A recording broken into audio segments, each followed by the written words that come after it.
Essa imagem representa Atenas, na Grécia, o ano de 390 a.C., onde aconteceram eventos que impactam a todos nós até hoje. E alguns personagens que marcaram história há cerca de 2.500 anos, o que pode nos ensinar? Foi uma sociedade que estabeleceu os princípios de um ser humano em sua condição de cidadão que luta pelo destino de sua polis. Polis era essa cidade-estado grega que dá origem ao termo política que nós tão bem conhecemos hoje. Atenas, nesse momento, está em decadência, em um conflito que dura quase 3 décadas contra Esparta, que seria a cidade rival. Ao conhecer esses fatos e dominar algum desses conhecimentos, temos alternativas consistentes sobre como melhor lidar com os dilemas que assolam a humanidade desde sempre. Bem, eu sou Maurício Sálvia, sou economista, professor universitário há 17 anos, líder de uma plataforma de desenvolvimento pessoal, autor do e-book Como Transformar Lágrimas em Força, e convicto que a filosofia nos fornece o mais importante elemento para vencer o mundo bunny. O que é o mundo bunny? Bom, são as iniciais que um sociólogo, o Cássio, definiu o mundo que nós vivemos atualmente. É um mundo frágil, ansioso, não linear e incompreensível. Então, nós entendemos que esses, vamos dizer assim, o que a gente vai compartilhar com vocês vai ser bem importante. Por quê? A nossa equipe produziu uma série de 4 vídeos para apresentar alguns princípios filosóficos que, de forma muito resumida, muito sintética, quando aplicados por você, por mim ou por nós, podem ser comparados de forma simbólica como uma ponte sobre essas águas turbulentas, uma flecha que acerta o alvo no meio de tanta incerteza e um farol que brilha à noite. Ou seja, nós não vamos mais andar em escuridão, combinado? Bom, em síntese, vai promover a expansão da sua mente. Por quê? Segundo Einstein, né, no momento que a gente se abre a uma nova ideia, a nossa mente jamais volta para o tamanho natural. Vamos lá.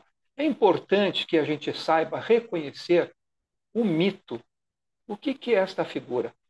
Por que existe o mito em várias culturas? Porque, em busca de resposta às questões que o ser humano não podia responder de forma objetiva e indiscutível, ou seja, quando ele não encontrava uma resposta convincente, os mais diferentes grupamentos humanos recorreram aos mitos.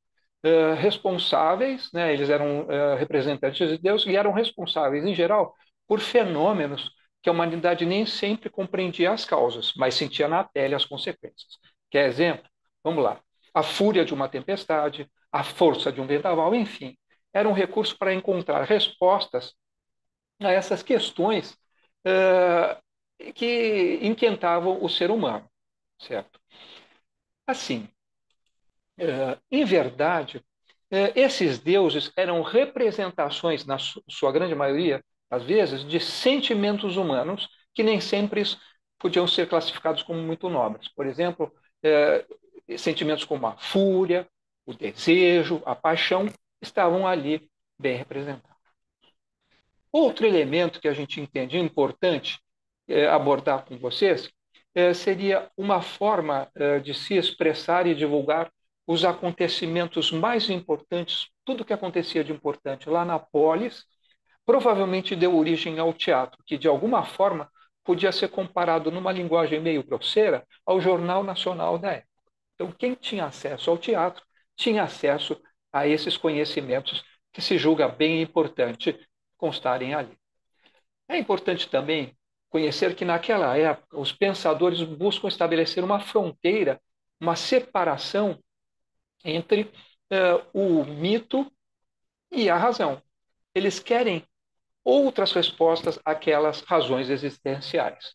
Né? Tudo isso você vai gravando, vai prestando atenção, porque, na verdade, essas reflexões integram os pilares da cultura ocidental, mais precisamente uma referência sobre a filosofia, que, traduzindo do grego atualmente, a raiz é o amor pela sabedoria, termo que vamos examinar ao longo desta série de 4 vídeos, e vai ficar bem claro para todos nós, certo? Nesse momento, a gente, Atenas, né, lá na época do seu apogeu e riqueza, tinha uma elite que utilizava os serviços prestados pelos sofistas que estão aí representados. A gente pode notar pelas suas vestimentas, né, que presumir que eram muito bem remunerados para defender os interesses dos atenienses poderosos com seus potentes recursos discursivos.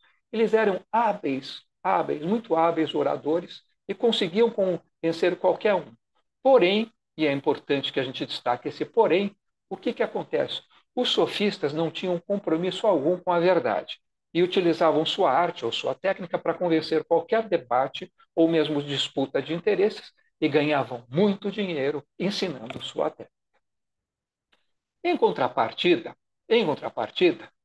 tem um personagem que se torna a figura central da nossa atenção, muito conhecido já de nome, um cidadão lá de Atenas chamado Sócrates, que usando o método da maiêutica, que a gente não vai entrar em detalhe agora, mas adiante a gente fala porque é bem importante, ele, em especial, amante fiel da verdade, herói de guerra, foi senador, né, casado, tinha filhos, e a cada dia que passa ele acaba atraindo uma multidão e também dentro dessa multidão tinham anciões, tinham pessoas simples, pessoas muitos jovens, filhos da elite que se tornam seus discípulos, começam a seguir esse camarada.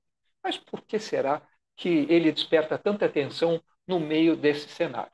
Bom, em verdade, é bem importante que Sócrates, entre outras coisas, ele começa a destacar algum tipo de questão. Né? Eu vou sair um pouquinho aqui do ladinho.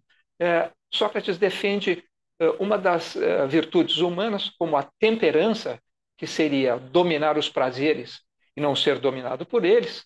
Se trata de uma virtude uma aliada a outras que trataremos ao longo dos próximos vídeos, que seria fundamental para o ser humano. Aí tem uma representação da Ágora, que seria a praça onde se dava o encontro entre Sócrates e os outros cidadãos, e essa é a primeira chave que pode abrir a nossa mente, pois os jovens que passavam a seguir Sócrates, lembra que eles pertenciam às famílias da elite ateniense. Tem sua mente desperta ao refletir. Não seria o abandono das virtudes e a absoluta entrega aos prazeres, comportamento da elite ateniense, ou seja, das nossas famílias, dos nossos pais, portanto, de nossas famílias, responsável pela ruína da nossa outrora brilhante Atenas? Isso é uma reflexão que a gente faz, né? Provavelmente passou isso pela cabeça deles, né? É importante ressaltar, pessoal, que nos diálogos entre Sócrates e os sofistas, isso é bem importante você notar. Os jovens discípulos presenciavam as constantes e humilhantes derrotas dos sofistas, que, lembremos, eram muito bem pagos pelas famílias daqueles jovens. Então, assim, Sócrates, desculpa o termo, mas arrebentava com toda aquela técnica e imagina, e ainda que alguns seguidores quisessem contribuir de alguma forma, remunerando Sócrates, ele se negava de forma peremptória a receber qualquer valor e persistia em sua busca pela verdade, ensinando o valor e o benefício das virtudes a todas as pessoas que a cada dia mais o admiravam. Eu convido vocês a refletirem sobre isso. Tá? Aqui estão as fontes que sustentam esse vídeo, né?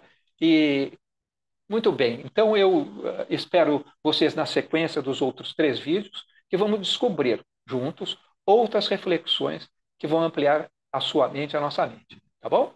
Até mais. A gente se vê.